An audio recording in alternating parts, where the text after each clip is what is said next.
د نورو په زړه پورې ویډیوګانو لپاره ملګرو زموږ د چینل د سبسکرایب بټن ووهئ، ورسره خوا کې د ګنټۍ نښان هم ووهئ. السلام علیکم ملګرو، الله دې وکړي چې جوړ او روغ یاست، صحت جامې مو پر تن یې. دوستانو راځئ چې شروع وکړو. نن مې درته داسې ویډیو راوړل ده چې زه به تاسې ته وښیم چې د پښتو ژبې تر ټولو مهم او په زړه پورې کیبورډ کوم یو ده. ډېر کیبورډونه خلکو جوړ کړي دي او پلی سټور ته اپلوډ کړي دي او دوی وایي چې دا ډېر په زړه پورې کیبورډونه دي او موږ ورڅخه استفاده کړې ده.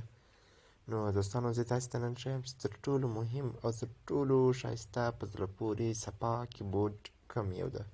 نو دوستانو تاسې به راسئ اول پلی سټور ته، په پلی سټور کې تاسې سرچ وکړئ پښتو کیبورډ، په انګلیش باندې خالص سرچ وکړئ پښتو کیبورډ. سم سرچ کړئ دوستانو، تاسې به دلته راندې راسئ. دغه یو کیبورډ ده دوستانو، دلته ډېر راوړي، تاسې ورته وګورئ. دغه راوړي افغان فلک پښتو کیبورډ، پښتو افغان کیبورډ 2019. تاسې به تر ټولو مهم کوم یو ده دوستانو؟ دغه اول یو ده، افغان فلګز پښتو کیبورډ. دوستانو دغه هم د هغې په رقم ده، خو دا یو نه دی صحیح دوستانو، تاسې ورته وګورئ. دغه یو هم د هغه په رقم ده، خو دا یو نه ده صحیح دوستانو. دغه یو د افغان فلګ پښتو کیبورډ، دا کرنې اپ ده دوستانو، او دغه بل یو بیا بل شی ده دوستانو، دا کاسوا اپ ده. په دغه ځای باندې وپېژنئ. دغه کرنې اپ د افغان فلګز پښتو کیبورډ. داسې کله تاسې اوپن کړ دوستانو، تاسې ورته وګورئ.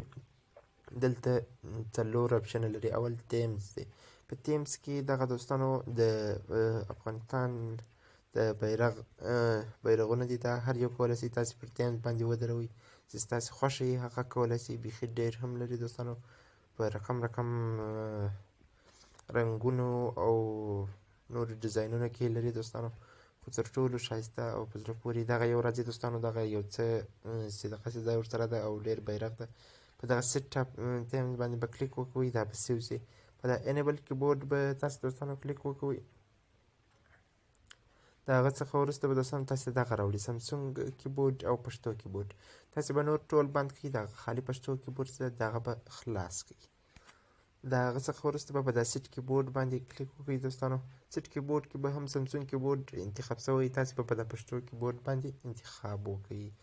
نو دلته سیټینګ دی دوستانو، تاسې کولی شئ دلته هم هر څه پکې وکړئ. غږ دې ولري او داسې ریټ دې ولري، ویبریټ دې ولري، ټایم نور پسې چینجوئ.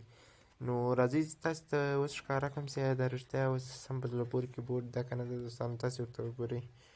زه د خپل میسیجینګ خلاصوم،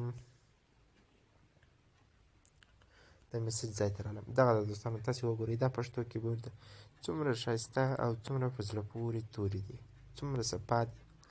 تاسې ورته وګورئ څومره پوره دي او څومره په ترتیب سره جوړ شوي دي. په دغه ځای باندې کلیک کوم، تاسې ورته وګورئ دوستانو. هېڅ داسې توری به تاسې پیدا نه کوئ چې هغه ستاسې خوښه وي او هغه دې دلته نه وي.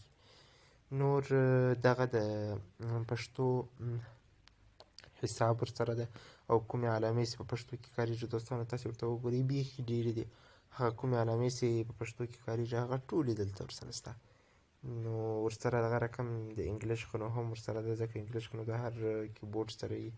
نو دا ډېر په زړه پورې کیبورډ دی. د پښتنو وروڼو څخه هیله کوو چې کوم تاسې چې لیکنې کوئ، کمنټونه، پوسټونه فیسبوک کې، هر ځای چې تاسې لیکنې کوئ هغه لیکنې په پښتو باندې وکوئ او په پښتو کیبورډ باندې وکوئ، تر څو هغه وپېژندل شي چې دا پښتانه کړي دي دا لیکنه.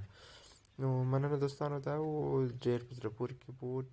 تر بیا پورې د الله په امان.